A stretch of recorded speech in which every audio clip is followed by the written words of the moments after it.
In this video, we're going to be dunking on Dobbins. But before we get started on that, go ahead and like this video and subscribe to our channel to see more videos just like this one. Maybe not just like this one. Usually we don't hate on players this much, but JK Dobbins, Kyle, it's not looking good. No, it's not. And it's such a tremendous waste of talent because he has weak joints. That way.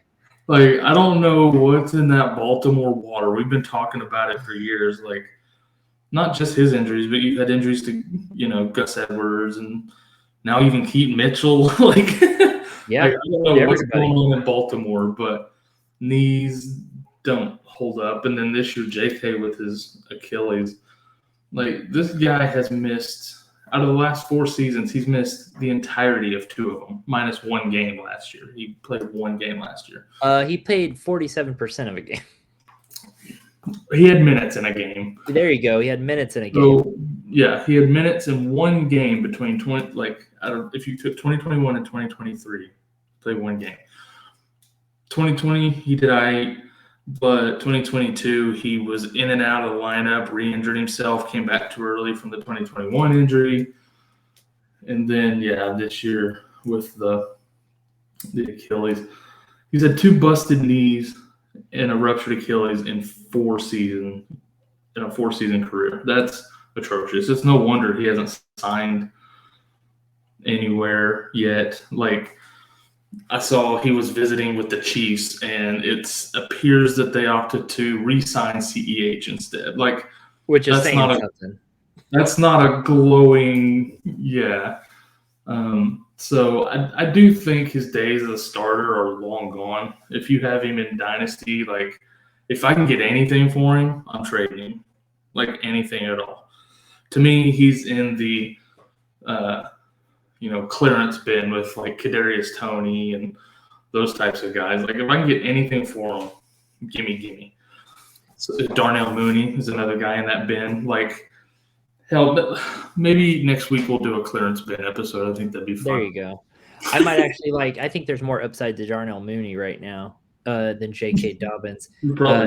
I think him going and visiting the Chiefs, getting passed on, and them signing CEH in the same day they visited with Dobbins is a pretty good tell. I know you mentioned about how many games he didn't play in. In his 4 years as a pro, I'm just going to go over a couple stats here as I look at him here. 24 logged games. Again, not each of those was a full game because he obviously got injured at some point during those games. So like I said, played 47% of snaps in his 1 log game in 2023. So on top of that, he has a total of 234 carries in the NFL. 134 of those came in his rookie year. He has a total of 35 targets through the air.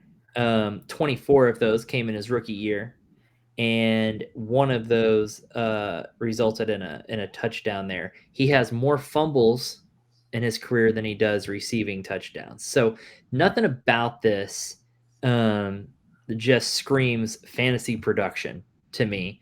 And so I'm not even cautiously optimistic. I am aggressively running away from JK Dobbins.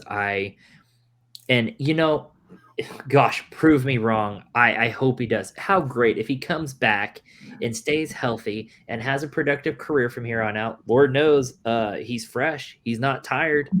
I mean, if he comes back and resurrects his career somehow, that would be incredible. What a story. I'd love to see that Comeback Player of the Year award. But I just don't see it happening. And you know what? Let someone else take that risk. I'm not taking that risk. Yeah, I mean, it's possible it happens if he's playing somewhere other than. I mean, hell, look, Joe Flacco came back and had a hell of a year, so who knows at this point? As long as he's playing somewhere besides Baltimore, it's definitely possible. He's got to quit drinking that water. But yeah, you name those stats off, and yet every year the hype around drafting this guy and him bouncing back and all this stuff continues to be way too high for my taste anyways. Is this year it finally catches up to him? finally leaving Baltimore in free agency. People have finally given up on him in drafts and stuff. Probably. I think this year finally does catch up, redraft. I think he goes super late, depending on where he does eventually. He will eventually sign somewhere. Depending on where he signs, what his role is going to be there. I don't see him going very early anymore. Like I say, if I've got him in Dynasty, I'm trying to get rid of him a year ago. Mm-hmm. Like, yeah. I think as soon as he signs somewhere, you try to trade him. As soon as there's a little bit of hype around his name and he's in the news, you're trading him and trying to get something for him immediately. I don't care if he gets signed to the perfect team for him to be signed to. Trade him because he can't stay healthy. So yeah, that's your best option right now is wait for him to sign. And you're either trading him as the potential starter, a split, or the handcuff to whoever owns the starter wherever he signs. Yep. But you need that angle to get rid of him at this point, I think. Yep. Do not hold on to JK Dobbins. Sell, sell, sell.